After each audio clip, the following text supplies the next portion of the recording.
Hello, everyone. It's Dina here of Soul Purpose Publishing and Coaching. Today, my title, just a second.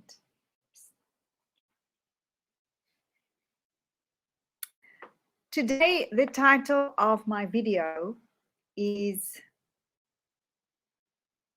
how you are playing into the three universal fears. So, the three universal fears are really described well by Greg Braden in his book, The Divine Matrix. And the three universal fears, the first one is the fear of rejection. And what also goes along with this is the fear of not belonging, and also the fear of abandonment. Now, of course, that means if we have the fear of rejection, and most of us do, is that we can be afraid to put ourselves out there. We can be afraid of anyone saying no to us. It also means that we take things personally. So that comes down to having an external sense of authority. We depend on others to make us feel good. We're actually people pleasing because we are so afraid of someone actually saying no, making us feel that we are inadequate. So we ask opinions of others. We don't make decisions for ourselves. Basically, we don't trust ourselves. And we are very afraid of someone rejecting us.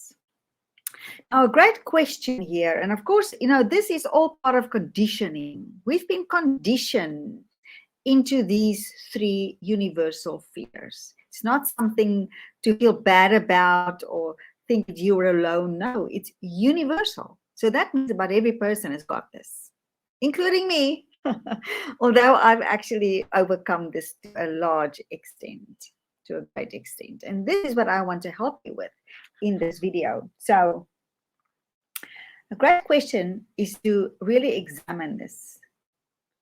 Asking yourself, what exactly do you fear about rejection, about the fear of rejection? What do you actually fear about someone is saying no to you? Because the thing is, we also say no. What does it say about you when someone says no? And here's the kicker, because when we make it about ourselves, when someone says no, then we take it personally. Then we don't make it about the issue. So, for example, say you sell something, you sell a product, a program, whatever, and now you want to sell it to someone, and they say no. Now, if we have this fear of rejection and take things personally, and of course that's a distortion, without me getting too technical here, is that we immediately think this person says no because they don't like us, because they don't like me. That's why they say no. But if we can take that away and think, no, it's not about me. It's about the issue. It's about maybe the program or the book, what it is. And when we can distance ourselves, dissociate ourselves from this whole thing of the fear of rejection and take it personally, then we have the amazing ability to say, okay, so what don't you like about it? Is it about the book? How can we improve it? What are your objections about that? Because then it's not about you anymore. And that freedom is amazing because now we can talk about the issue. Okay?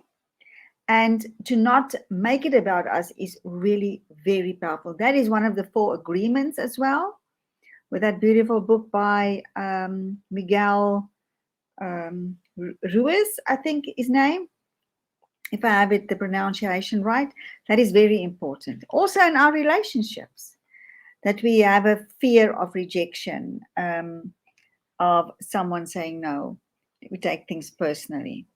And hand in hand with the fear of rejection in relationships is we don't ask questions. We are so afraid of having a conflict. And here's the problem. Then we make assumptions. We make assumptions. We assume that we understand what they are saying. And then when we do the wrong thing or say the wrong thing, now we really feel guilty. And now we really feel, oh, damn. Okay? Ask questions. Say, gosh, let me just be clear. I just want to be clear that I really understand what you mean by this. Is this what you mean?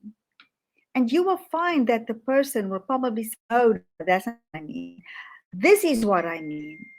And this is like a tennis match, if I can use that kind of analogy, because it's two different minds with two different ways of seeing the world, with two different mindsets that are trying to get onto the same page. It's impossible to do that the first time.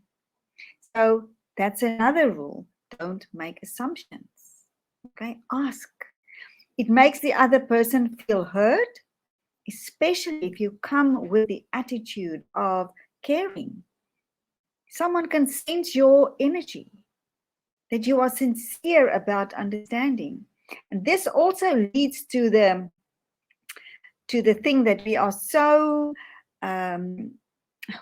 eager to give our own opinion that we don't listen. Person says 3 words and then we jump in with our own little thing. We want to have our own voice heard. So listen, ask questions, understand, and then respond. Okay? The next universal fear is that of I'm not good enough or I'm not worthy. And here is a confusion between self-confidence and self-worth. It's not the same thing. Self-confidence is about everything beyond your skin. And that's all external. So we get self-confidence through the skills that we develop. If you're not very good at your job or whatever you do, is you can take a course. You can get better. That boosts your confidence. You can buy a new car. You can get a new friend. You can have a new home, new job. It's all about self-confidence. But if we measure our self-worth in terms of our self-confidence, in other words, if we measure our worth in terms of what we do, what we have, and other people's opinions, then our self-worth on a roller coaster. And now all the other things come into play: the fear of rejection, the people-pleasing, the taking things personally. Thank you. Who's here? Please say hi. Thank you so much. All the people-pleasing, everything comes now to the fore because we think that we are not good enough, and because we're actually confusing our human being as a spiritual being where your worth is unconditional. It's a given. Okay? Confusing our being with our doing and our having. It's not the same thing.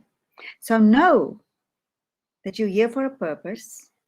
You won't be here if you weren't good enough. And that you are loved and that you are unconditionally valuable. That is the truth. Okay? So the last fear is the fear to trust. And of course, because we have been conditioned into the fear of rejection and the fear of not being good enough, we want to control everything. We want to make sure that, and we think that when we can control everything in our lives, everyone as well in our lives, that we'll be safe. Because the fear of rejection and the fear of not being good enough makes us feel unsafe in the world. And now we are afraid to trust. We are afraid to trust in a higher self. We are afraid to trust in God. We are afraid to trust. And because we don't surrender and let the universe come in and support us with our dreams, we control. We want to micromanage the universe.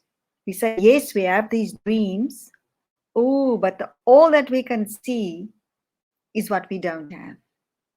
All that we can see is that we have to make it happen ourselves because we don't believe and we don't trust.